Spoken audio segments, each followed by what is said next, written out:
Happy New Year! And we're green! We're green for New Year's Day. Yeah! Yeah! So that's a nice day. So, what's going on?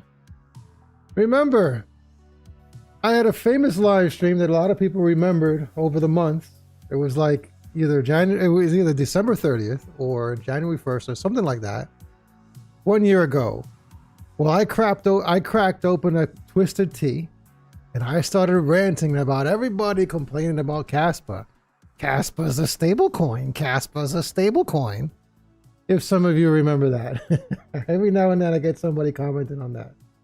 So, yeah, we're green, and I wonder why. There's probably a few reasons why, but let's get into it. But yeah, we are totally green here, right? And look, I took a look over here. Where's this is my boy? He'd be pimping. Pimping is up 4,000% for the year, right? Yeah, but yeah, it's an interesting day. What I have open here? No, this one, right? So the 4-year cycle zombies are not selling as much as they used to. They were not selling as much as they were selling. Yo, what's going on? So we're not in a there isn't extreme accumulation, right? Because we would be, let's say, what recent history? Okay, here we go. So yeah, there wouldn't be there's no accumulation like this, but at least there's a whole lot less people that are selling right now, and more that are accumulating. So we crossed above the zero line. So a couple of reasons like this, right? So people are selling. They're in general, the idea was anybody who held from 1 Bitcoin to 1,000 Bitcoin was selling like crazy because they believe in a 4-year cycle, right? In general, from people who own under a Bitcoin are accumulating, right? They were accumulating, and the ones who own more than 1,000 or like the institutions were buying. So either those guys are out of coin, they don't have any more to sell, or they've come to their senses, or there's another theory too. There's the idea that a lot of things have really pumped this year outside of crypto, right? So if you made a lot of money in stocks and you can sell at a loss in crypto, and for tax purposes, so tax loss harvesting, right? That's another theory too about why it just suddenly today things just start turning green. But things are green across the board. Like Pepe is up like let me open coin market cap, right? Pepe is up like crazy, like 17, 18% for a, all right, hold up right here. Right, for a token that's like 2 billion, right? To be up like 18%, 22%. Look at that. Like, whoa. Yeah, Pepe is crazy flying for something that has a 2 billion market cap to be up 22% in a day. That's like phenomenal, man. Holy crap. You don't lose if you don't sell, right? Yeah, I mean, that's true too. If you want to, if you're in it for the long haul and you want to make it to the end, to the top of the bull run. I made a really detailed video, like a price prediction video yesterday, but a lot of details in it. I want to talk about something about one of the things that I talked about when it comes to Bitcoin power law today. I made that yesterday. I made that video yesterday. And like I was saying, like I can't see any possible way that the cycle top is in 2026, right? I've been saying that since like May, right, of last year. Right? So I can't say this year, right? May of last year. I got to get used to it. May of last year, 2025. And even if the rate cuts are slower than we expect, and if QE is slower than we expect, the cycle top could be as far out as 2028. Right? I'm targeting 2027. I don't think that's the case. I'm going to go over that too, because there was just a injection of liquidity into the banks by the Fed just like yesterday, and overnight or whatever.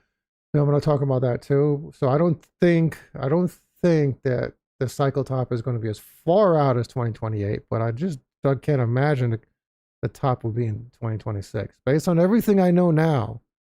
After I shed my 4-year cycle zombie status early 2025, early last year, right? I guess I came to my senses during the whole tariff fiasco. And I was like, what the hell is going on? This is the post-halving year. This shouldn't be happening. Yeah. But yeah, that's some good news. That's some really good news right there. We got some green. What else we got going on? We got, oh yeah. This is a cool vid. Happy New Year, right? So watch this.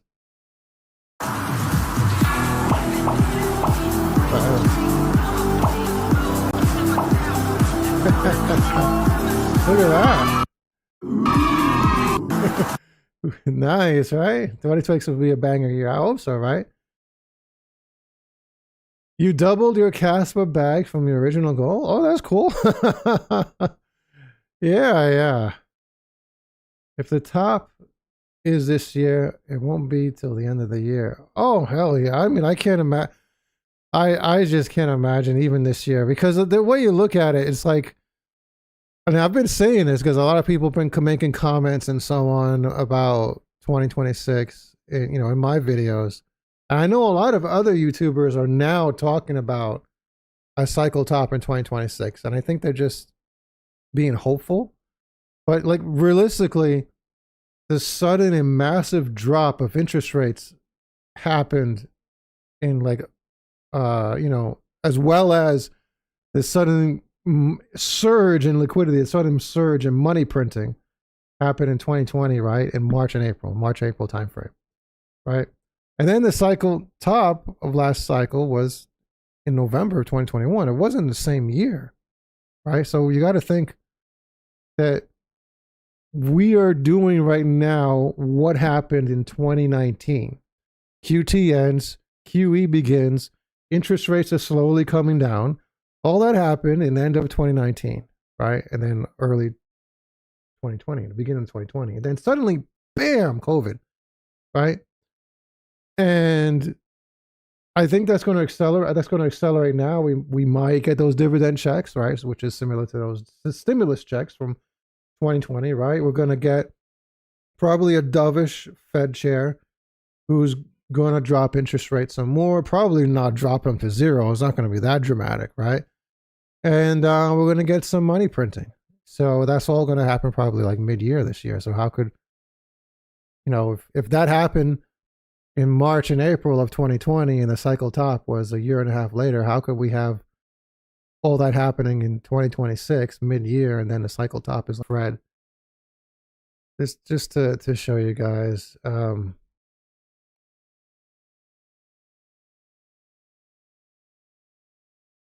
So edit graph, billions of dollars, percent change on a monthly rate of return. Let me see, frequency.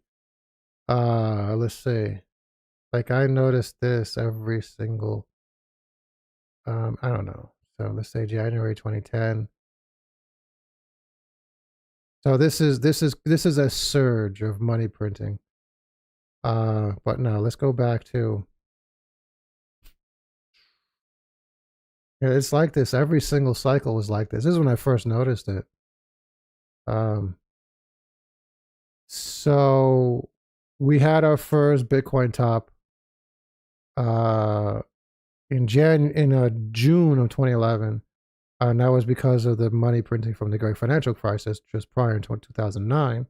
Then we had another top.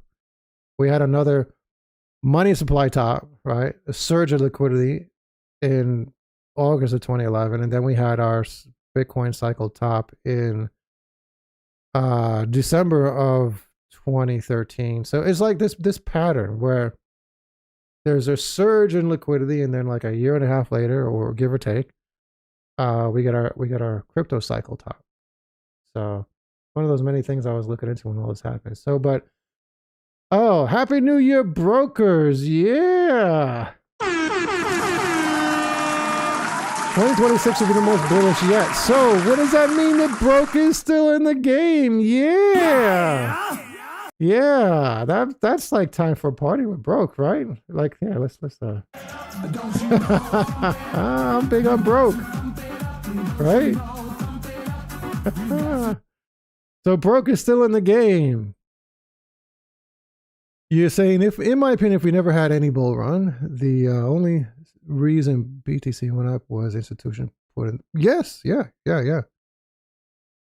exactly. Yeah, because that's another thing I've been pointing out, right? That if we compare Bitcoin relative to gold over the last 4 years, it didn't really do much, but increased by 9%.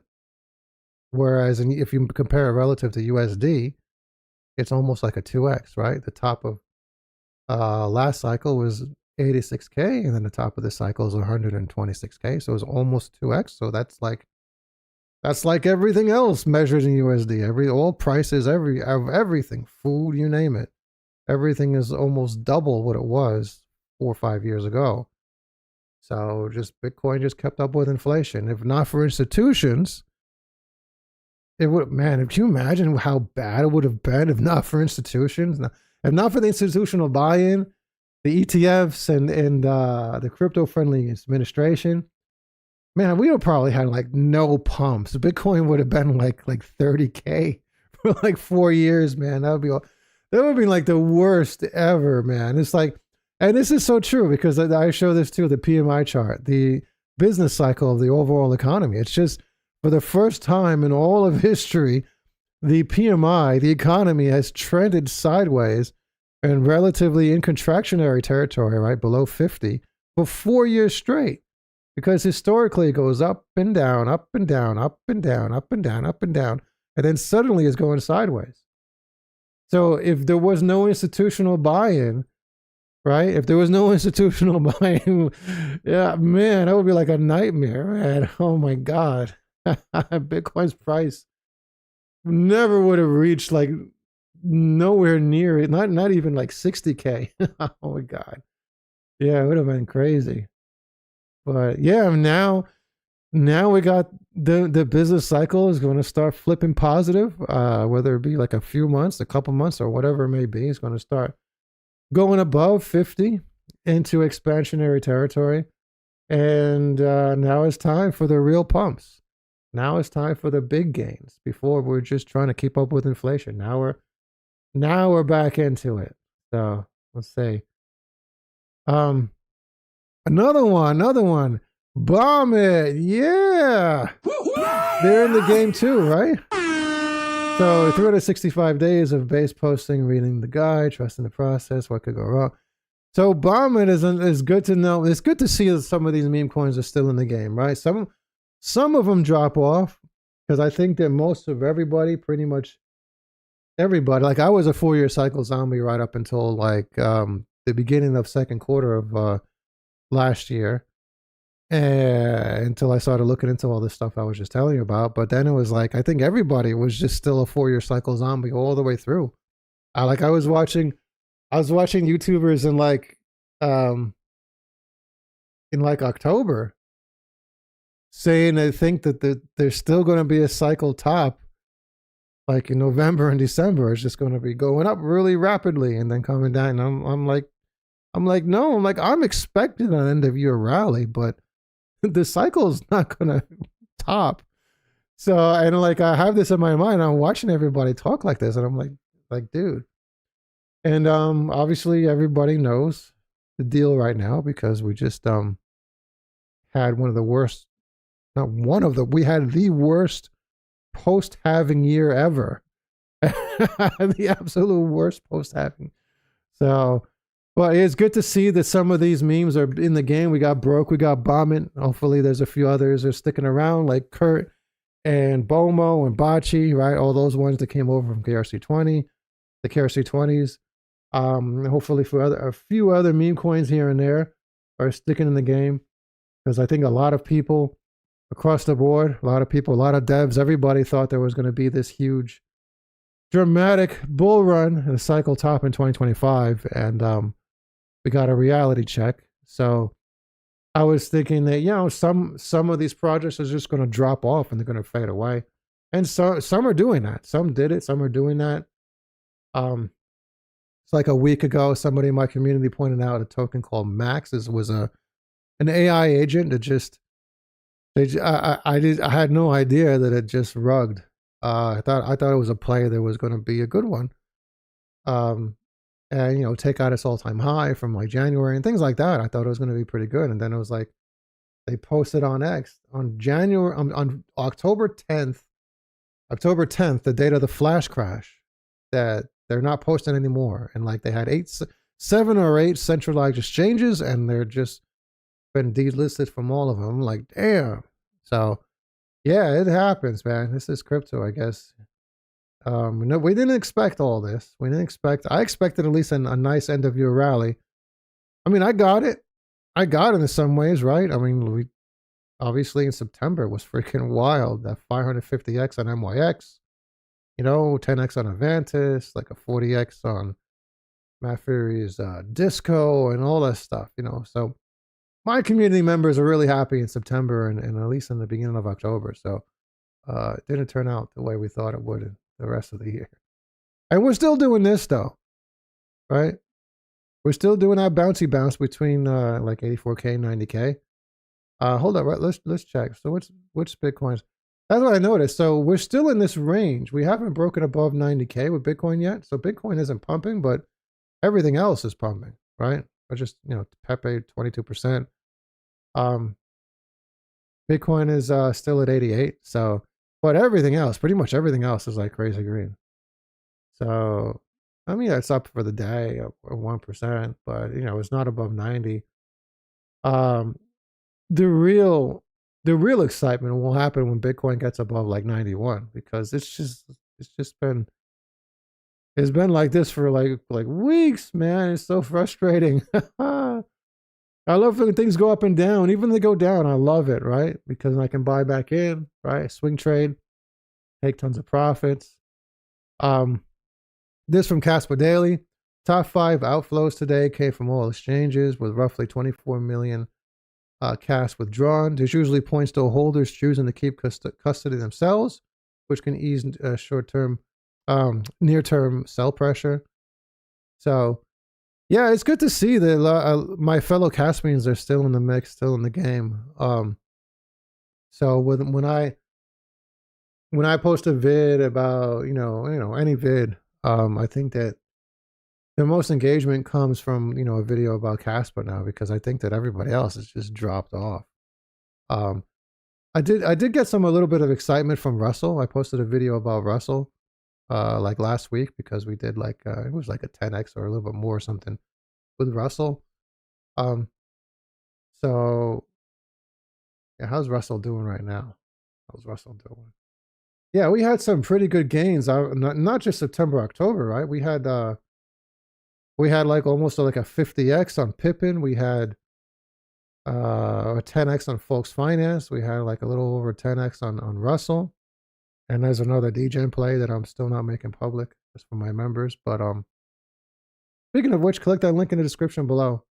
You can see here top performing assets, right? Here's that 550x with MYX. Click the link in the description below if you want to be in the best community ever. How's Russell been doing? So still got 6 centralized exchanges. It's at a 4 million market cap, and it's going up right now. Over the last couple hours, it's going back up. But yeah, I mean, this thing went wild just like a couple weeks back. Look at that. Yeah, crazy, right? Ooh. Yeah. So Russell's in the game. Russell's like an OG base token, so to speak. So you see here, they launched back in October. So Russell is Brian Armstrong's dog. So that gives it some I don't know, some clout. So yeah, and what happened was something like they had some merch or something or another, and Brian Armstrong said she's going to buy some Russell socks, and then Elon Musk retweeted that or something. So then now Russell's trying to make it up there with the big boys. So I think Russell's a pretty good play. Before that happened, I didn't think it was. I thought it was just another token. But yeah, I mean, I guess so. And you know, how's Aerobud? So there were 3 dogs that I had I was considering that what I was buying into back in January, right? January and February. Because I was wondering what was going to get the first spot listing on Coinbase. There was a dog on base. It was a toss-up between Russell, Aerobud, and Dogamy. And then Dogamy was the winner. Did a quick 10x or 13x on that day. Again, community members were happy, which is why you got to click that link in the description below right now. So, but yeah. So it was Dogamy, but Aerobud is Aerobud's another one. Got 4 centralized exchanges. It's less than Russell, but keep in mind that Russell had 2 centralized exchanges up until like a couple weeks ago. So you never know what could happen. How long has Aerobud been around? Since before Russell, since July of. I tend to say last year. I think I just said that for Russell. So it's not July of last year now, right? Because we're in another year. So it's July of 2024. Because right now we're in 2026. So yeah, it usually takes a couple of days to get used to that, right? So what else we got going on? So this thing right here. Yeah, oops, did I click something? No, I don't want to do that. So the Fed injected $40 billion in December as global liquidity hits record high. They injected $16 billion into the U.S. banking system on December 30th, marking the second largest liquidity operation since COVID-19 crisis. So this is good and bad, right? Because we want these injections of liquidity, right? But it's concerning about what's, is there something happening out there, right? Is there like, AI bubble getting ready to pop? Is there something going on? So these funds were supplied through overnight repos, right? Repurchase agreements, pushing the total amount of treasury securities repurchased via repos in December to $40 billion, right? But I mean, it's like, what's going to happen? Hope everything is going to be okay. We're going to have some catastrophic crash. That's going to be like either, the great financial crisis or the dot-com burst. So, I mean, it's probably going to happen, whether it happens now or in a few years, it's probably going to happen. Eventually it's going to happen. But I guess the flip side of the good news of that, let's say it happens right now, then we get this huge burst of liquidity, right? That we've been talking about that happened in 2020, right? And then we have something phenomenal. Like a year later, a year and a half later. So who knows? But I mean, I don't want things to go bad, because that means like everybody, but lots of people lose their jobs and things get really stressful. So I mean, that's not good too. All right. Hold that. Happy New Year! Yeah. Yeah, I hope so. Yeah. Yeah, in my video, my detailed video yesterday about price predictions, I was like, look, like I gotta be realistic, right? So I think almost all my price predictions, except for Litecoin, I think, I guess I don't know if you can call it bearish. I was a little bit bearish on my Litecoin prediction for 2026, but I guess it might be perceived as bearish for every single token, because like I don't think that. If the cycle top is in 2027, I don't think that we're going to get too high across the board with all our tokens, right? So Litecoin's all-time high is like $412, right? And like I don't even think it's going to get there. But I think with a lot of these other ones, like I mentioned Tau, I mentioned Kaspa, I mentioned Ondo, I think that they're probably going to beat their all-time high in 2026. Right, and just have higher lows, right? Because you have to consider we might have a couple of rallies where things go up and then they come back down and retrace, and it might be a higher low. And then you also have to consider that those are just going to be like rallies, just regular rallies. They're not going to be like the cycle top, if the top is in 2027, right? So I was like, realistically and conservatively, Kaspa will probably take out its all-time high of 20 cents, right, in this year 2026, but probably wouldn't go too much higher than that. Maybe 25 cents, maybe 30, right? Could be totally wrong. It'll be like so much higher, but you have to really wait for those big pumps across the board, not just Kaspa. Just you have to wait for the actual cycle top, the real bull run. So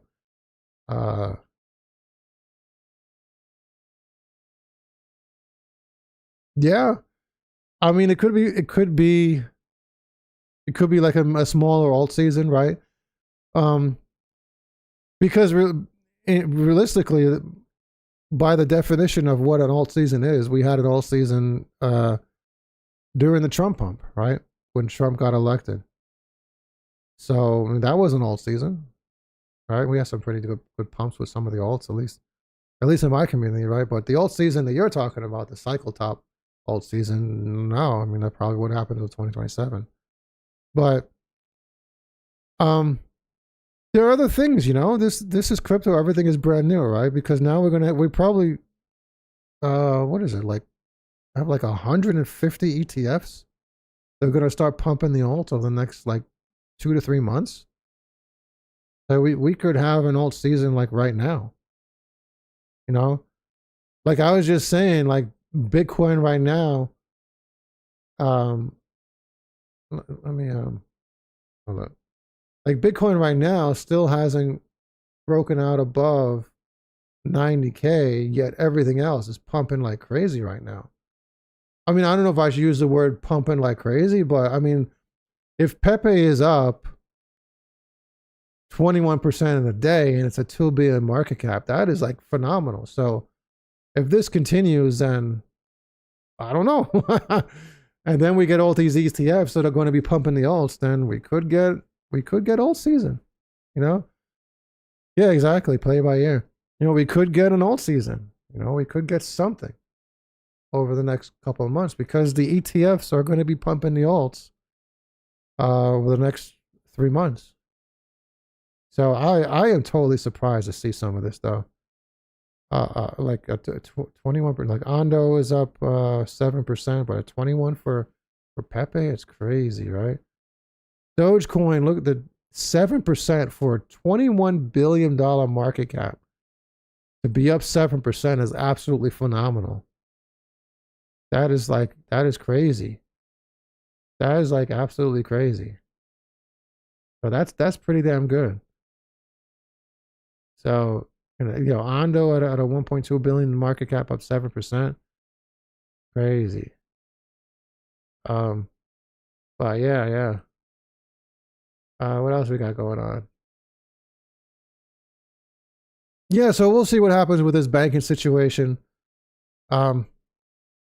It's crazy that the banks need liquidity. It's like they're getting bailed out. Like they have our money, yet they're having trouble and they need money.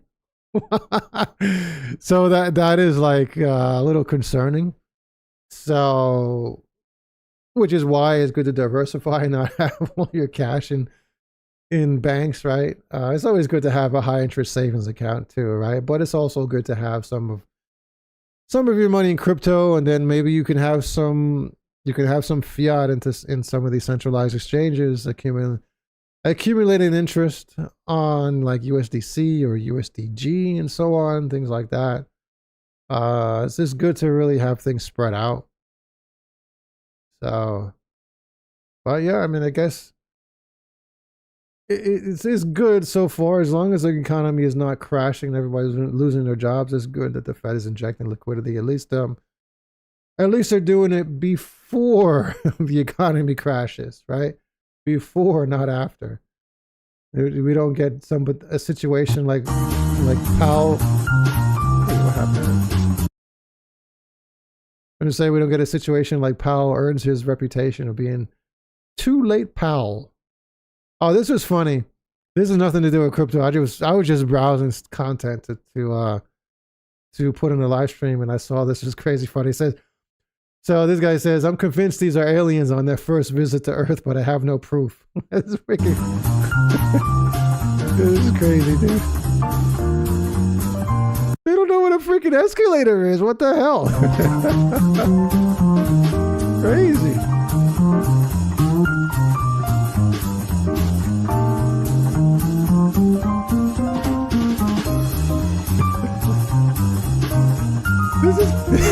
This is absolutely nuts. Can you imagine? What the hell?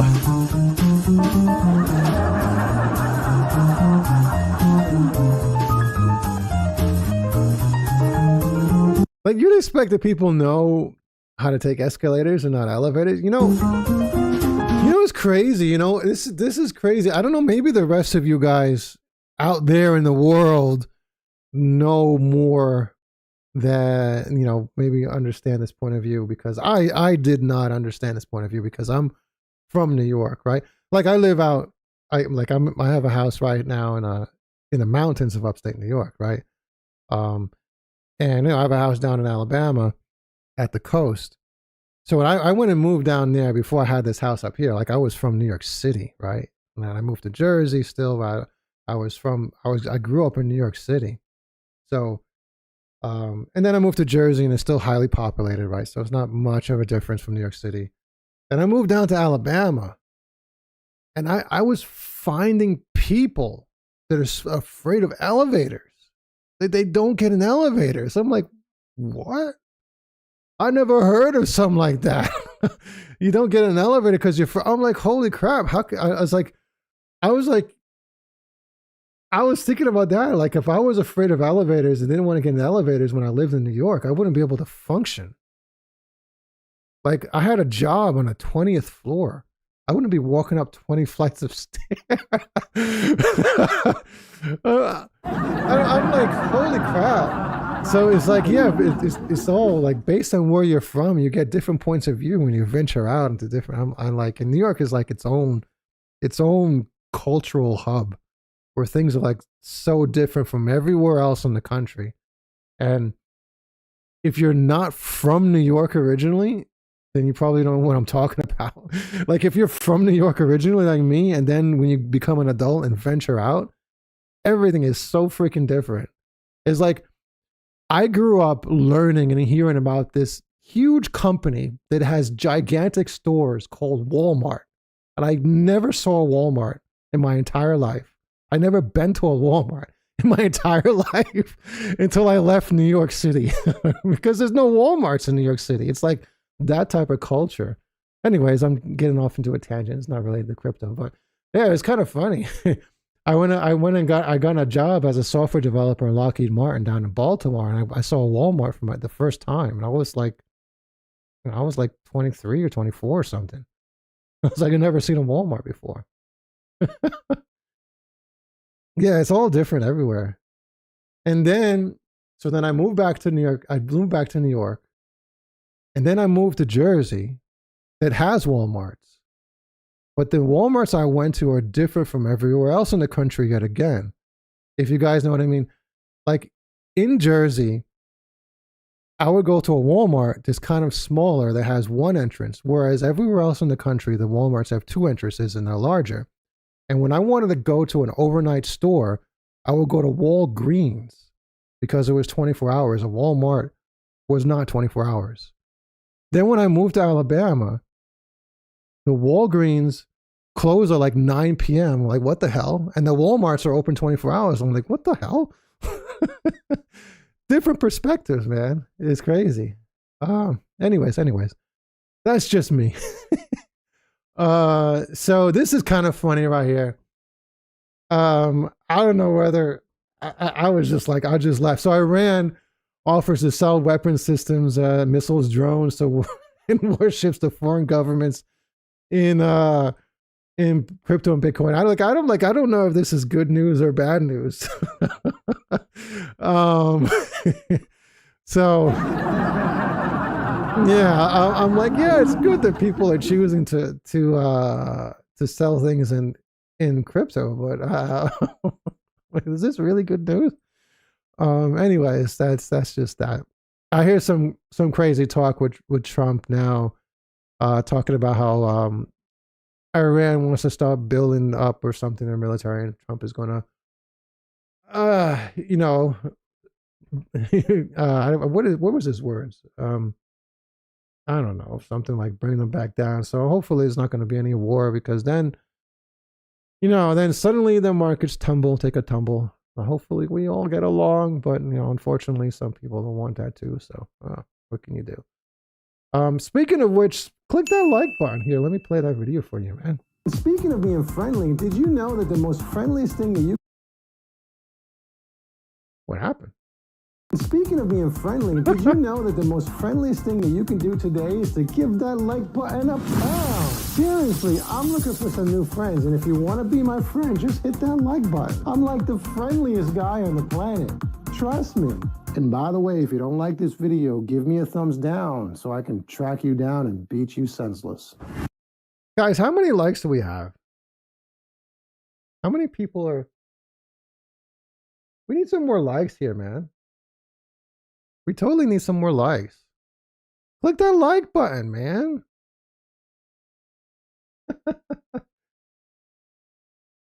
You guys sleeping on me over here. Hold up. So we got 10 likes and we got 20 people. We got 20 people watching. Guys, I'm going to end up punching you in the balls just for not clicking that like button, man. Let alone financial advice. There's definitely not financial advice in this video, but this time, if you don't click that like button, I'm going to have to punch you in the goddamn balls, man. So, yeah. What else we got going on? What else?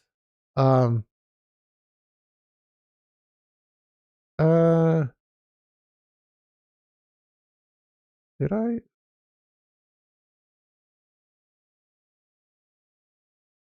Oh, yeah, here we go. Yeah. Let me, So this was interesting. I like this. Kaspa Z, and after I like what he said. So he's talking about VPROGs, right? The thing is, what's going on? Yeah, I still think JYAI has potential. It's just risky because such a low market cap, but it could be one of those 1000x plays.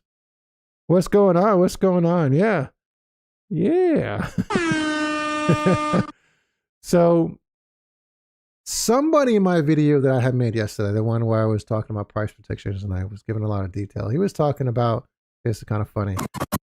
He asked me, like, what about ICP? Like ICP, I don't know. ICP is not a play of mine. I mean, I don't like it. It's just, historically it's had bad tokenomics and it's difficult to, you could get a 10x off of it because of this market cap in the bull run, but I mean, I don't know, we'll see. So this is funny.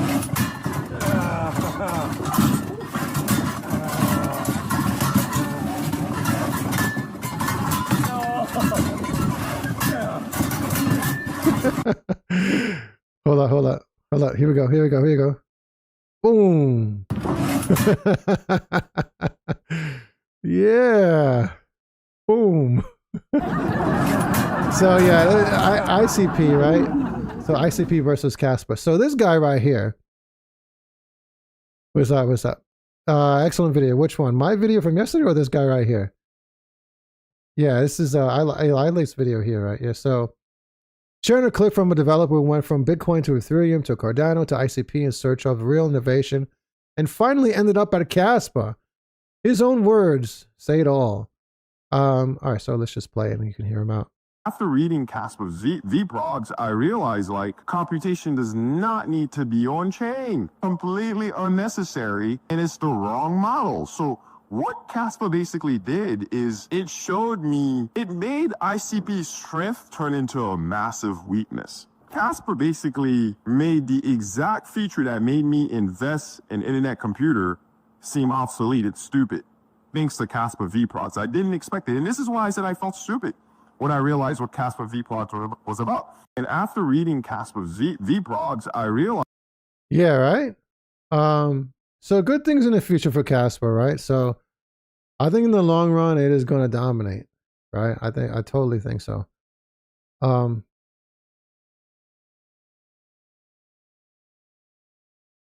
yeah, thanks, man. Yeah. uh, yeah, yeah. So yeah,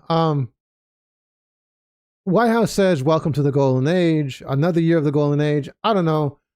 I think it was a golden age for everybody else and every other asset class. everybody with the the all-time high for the S&P, and then gold and silver and all the pumps and the Nasdaq and stuff like that.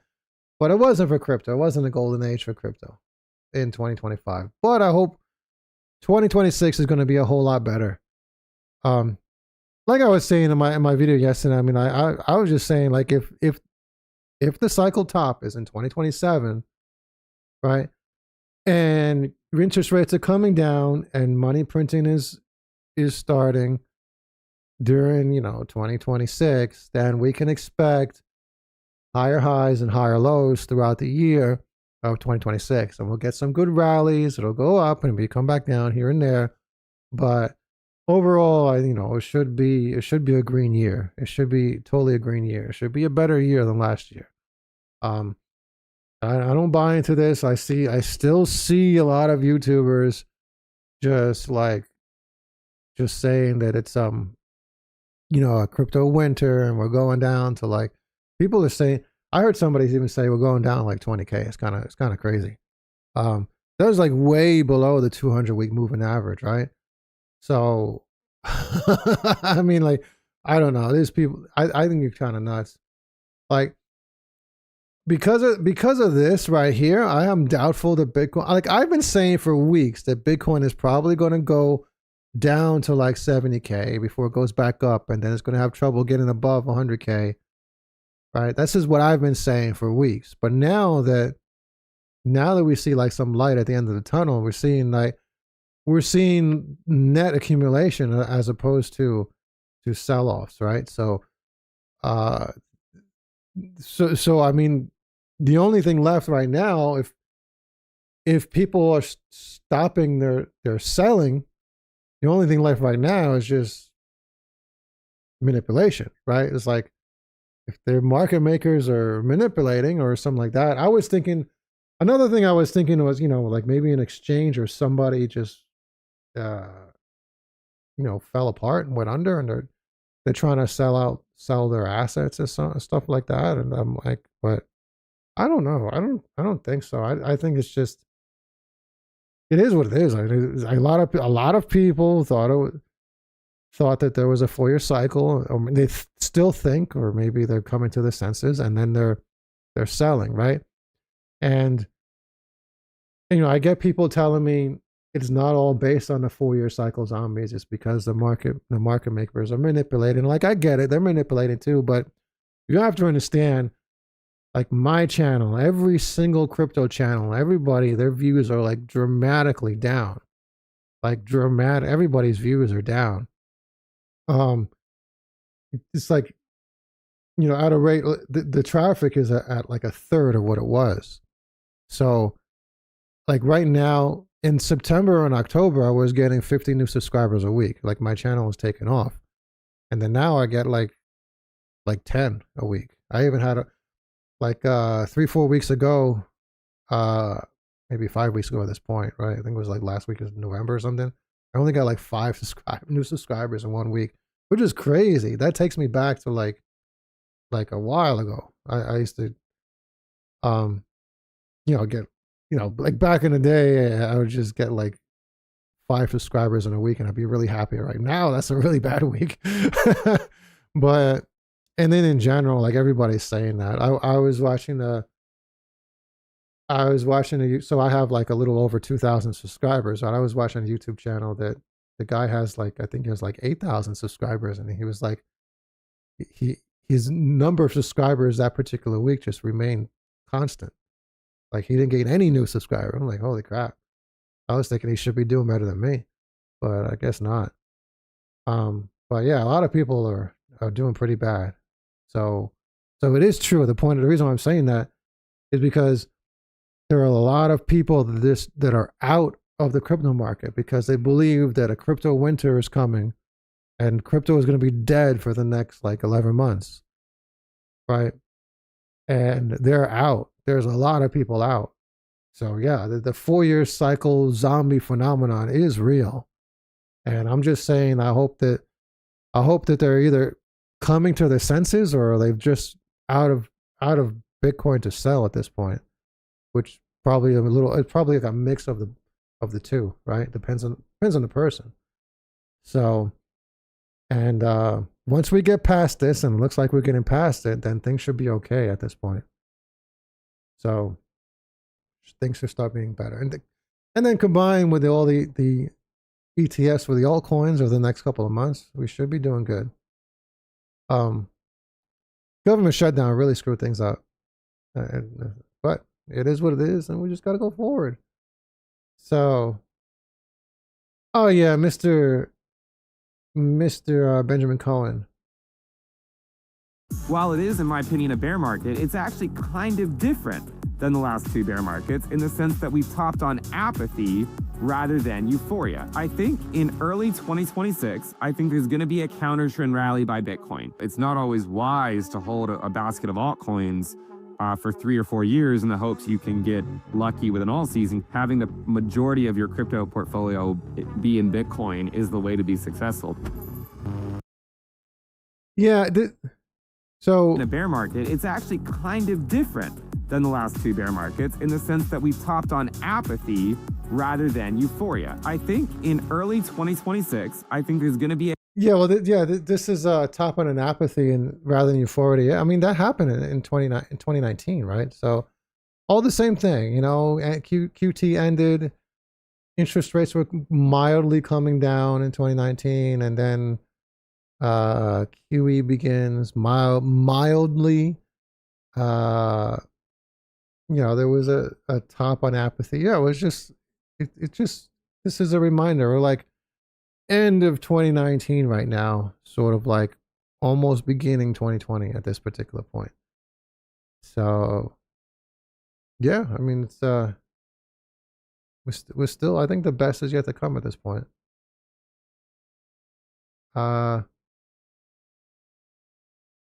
Yeah, click that link in the description below if you want to get in some of those really good plays, right? So you gotta get in. I think some of you guys who are not in my community, you probably should get in, right? Because if things are gonna start pumping in like right now or next couple of weeks or something like that, you're gonna want to get in on some of the action, right? Because like, you know, I called MYX at a 6 million market cap. It took 4 months to go to a 550x, right?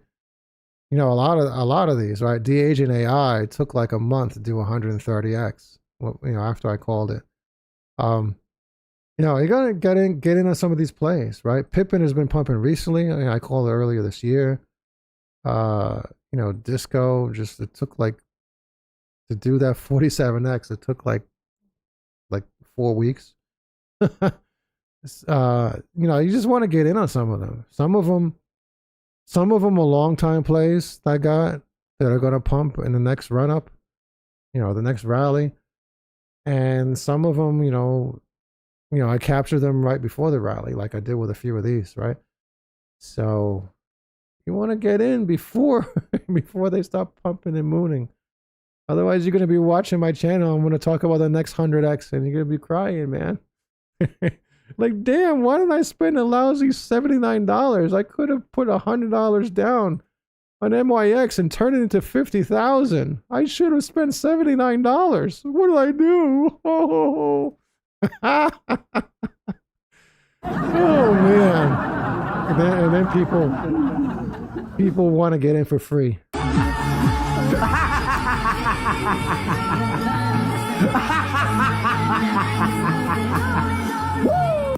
Yeah. people tell me this is like too expensive, right? Was that so? What's your Huddle meme again? Yeah. Yeah, like. And that's why Code Monkey Mike has the greatest crypto community on the planet. Exactly. Even Arnold knows about that. Yeah. So I guess one of the last things I wanted to talk about is the Bitcoin power law chart that I talked about yesterday in my rather lengthy, detailed price prediction video, right? Usually you see price prediction videos, right? And they're like really short, right? But I was like, let me just go into detail, right? So I find it rather interesting that I was just thinking about it as I was talking about it, and when I was recording the video, I was like, look, you know, and later on, I just started pondering the Bitcoin price and what could happen with it. So the thing is, we've had 4 cycle tops, right? A lot of people don't really talk about the 2011 top, but it's right there. It visually is right there, right? It was the first cycle top. It happened before the first halving, and it was indeed the first cycle top, right? And then we had the second one, right? And then we have the third one right here, right? And this is the fourth one, right? If you notice, the first 3 the first 3 reached max resistance on the Bitcoin power law chart, right? Max resistance they reached, right? I will also want to talk about this real quick too. This rally in early 2013, right? So, and then you have the 4th cycle top that never touched max resistance. And I have done a dedicated video on why that happened. So the pi cycle top indicator is an indicator that was discovered by somebody in 2019 where he said, okay, let me take the 111-day moving average and compare it to the 350-day moving average and multiply that by 2. So the 350-day moving average multiplied by 2. And he noticed whenever the 111 crosses above the 350, here I want to show you, it indicates that the cycle top is about to happen. Now, interestingly, it actually predicted the top of the rally in early 2013. So not only the cycle top of 2013, it also predicted the top of the rally in early 2013 in March, right? And then it went on to do that again in September. So what happened was, bear with me for those of you guys who've seen me explain this already, because I'm going to get to the prices. So what happened was he discovered this indicator, the cycle top indicator, in 2019. So when the bull run happened, the actual final bull run of 2021 happened,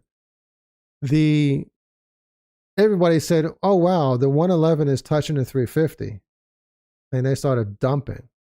You see right there, boom, they start dumping. Now, in the past, every other time when this cycle top indicator fired off, maybe I should zoom into one of these again. Right, when it fired off, you'll notice that the 111 went above the 350 and it stayed above the 350 for months, right? Now, what happened here was in 2011, because everybody knew about it and everybody dumped, it just barely touched it, right? The 111 barely touched the 350, then everybody dumped.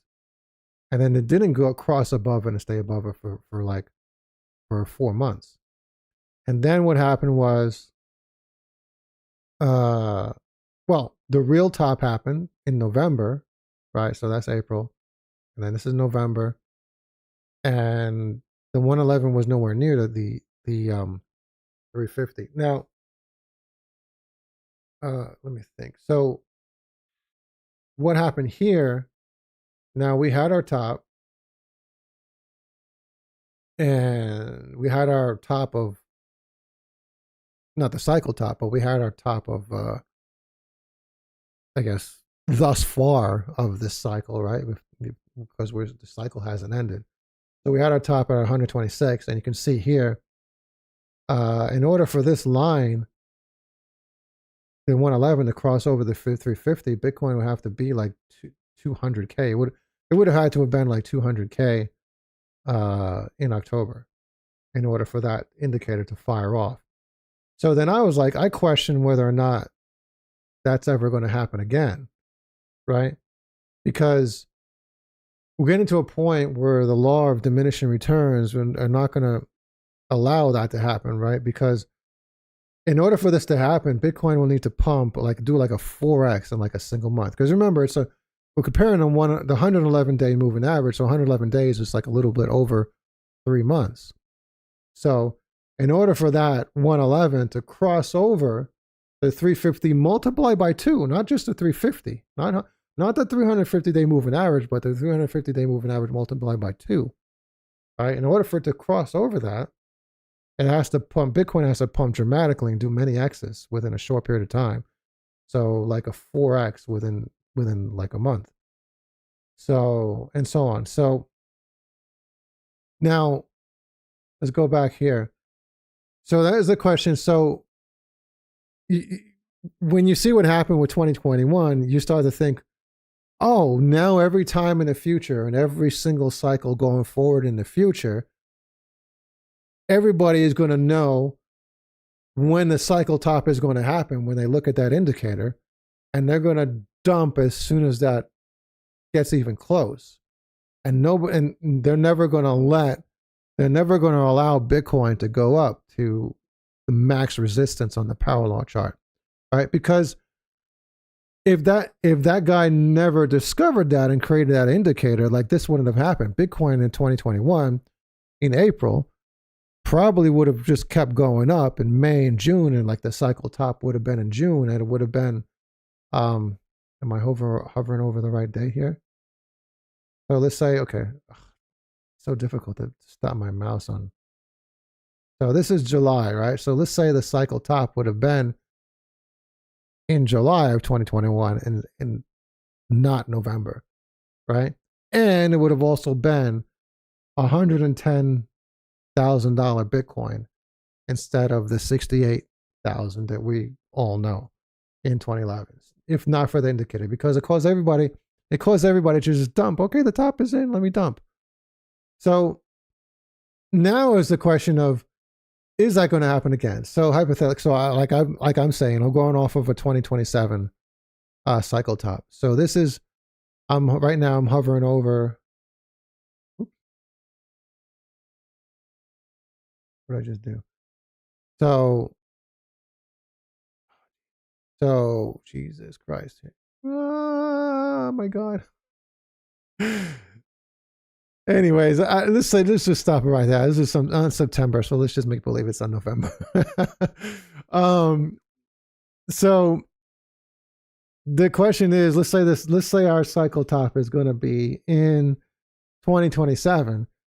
Now, when this indicator fires off, you're going to be like, okay, Bitcoin is not going to reach $800,000 because people are going to sell and dump as soon as that indicator fires off, and it's going to be like the same situation. It's probably, it's going to be much lower than 800,000. Now, is that true, right?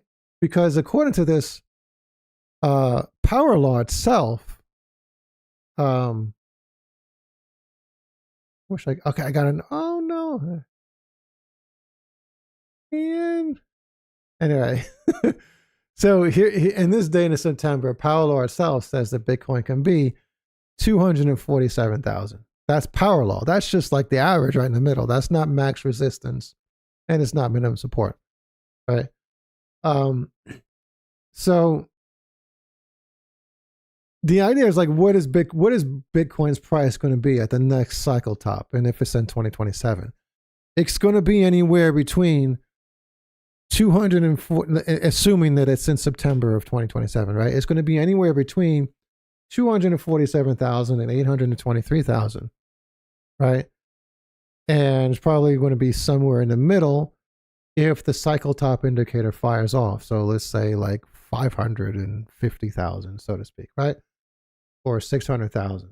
That's what's Bitcoin based on this, which is weird because I think of that price in my mind right now. I'm like, whoa, that's too bullish. I'm like, that's way too bullish, but it's really not. I mean, like I'm looking at the power law chart. And the power law chart has always been right, I mean, if you look at it for previous tops, I'm like, it just sounds overly bullish to me, but I don't know. I don't know what to think. Now they're talking about $20 trillion market caps, total crypto market caps in 2027 and so on, in 2028, and like a 50 trillion crypto market cap in the year 2030. So, I mean, it could be, we could get to an $800,000 Bitcoin. So, and we could do that if the pi cycle top indicator doesn't fire off, is what I'm trying to say.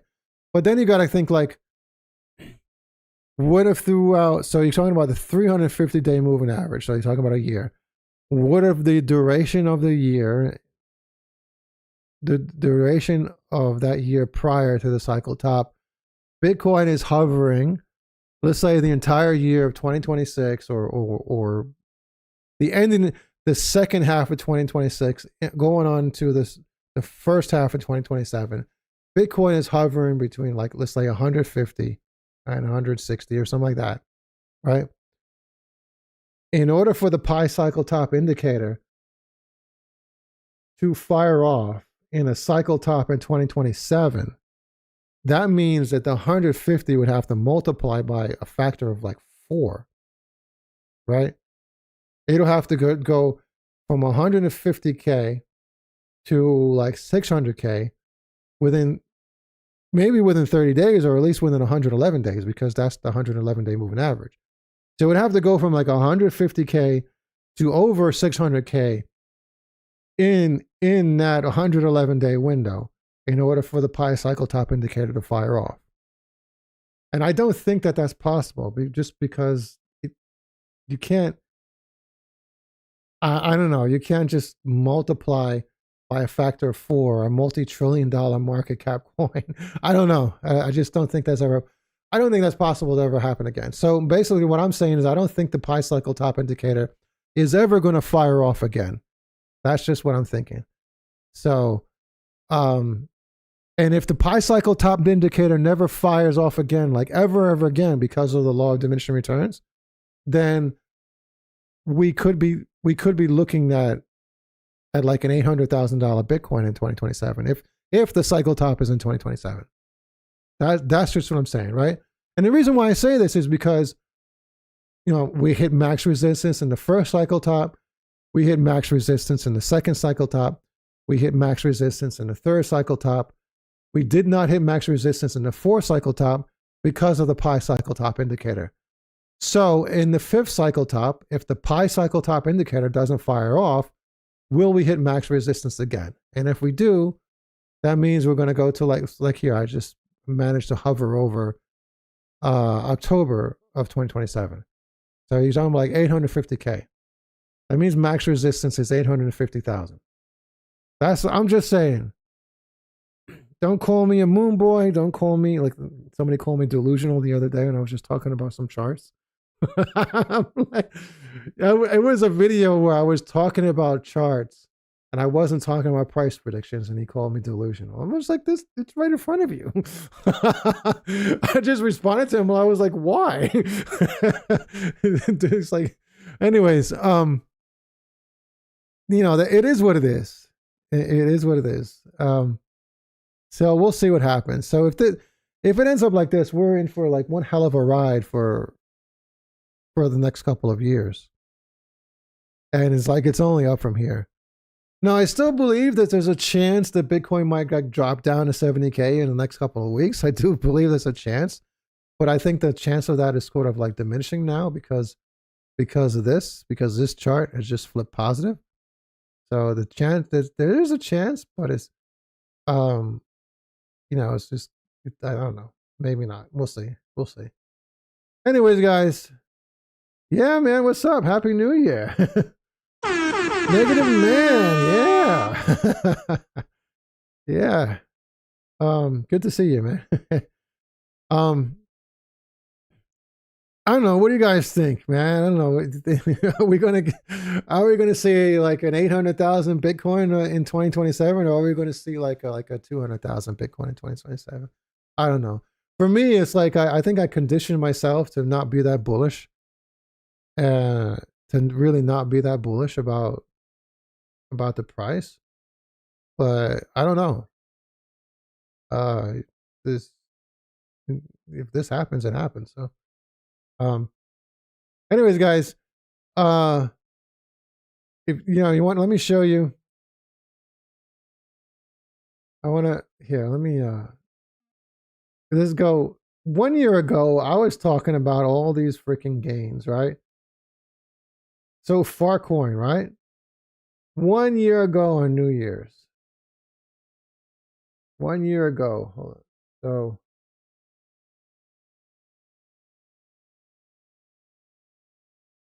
what we did. So this is like, this is crazy, right? My God. I remember getting on a live stream and we had the Trump pump. It's kind of nuts the way the way this thing pumped, right? And we get in like way, way back here, and I'm like this.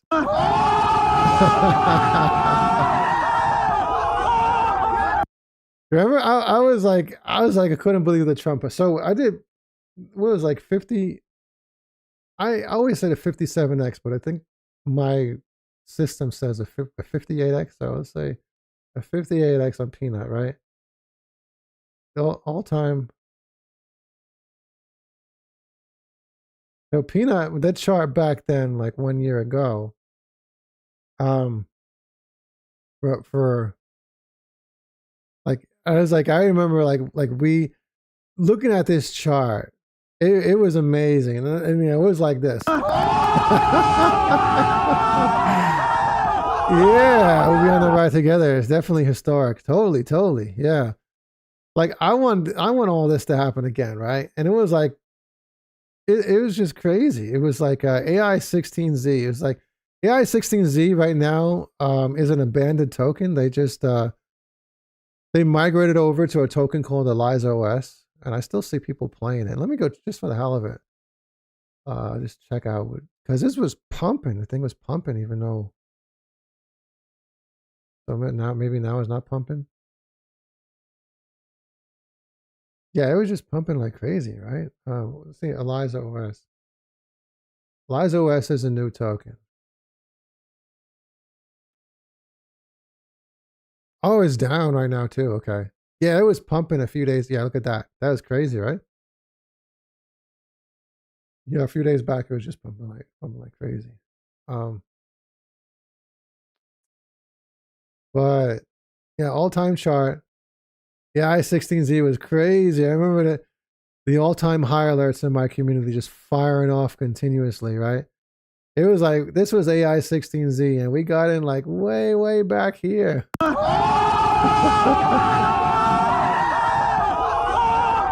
Guys, like, oh my gosh.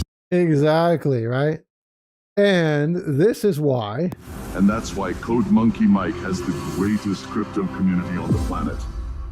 So, guys, if you want to get into this type of action, I suggest you click the link in the description below. Because, my bots, my highly advanced, but this is the insider alert. These are my highly advanced bots that called all these tokens. It called MYX at a 6 million market cap. It called de-aging AI, right? And we did 130x on it, tutorial on BNB. It's just crazy. Plus, I got swing trading software that helps us swing trade. So we can sell high and buy back in low, right? And it's all available to my community members. So don't come back to me, man, and say, man, that's too expensive. That's too expensive. I can't afford $70 because I don't want to put $100 down on a token and then turn it into 50,000. Like, that's too damn expensive. You know what I mean?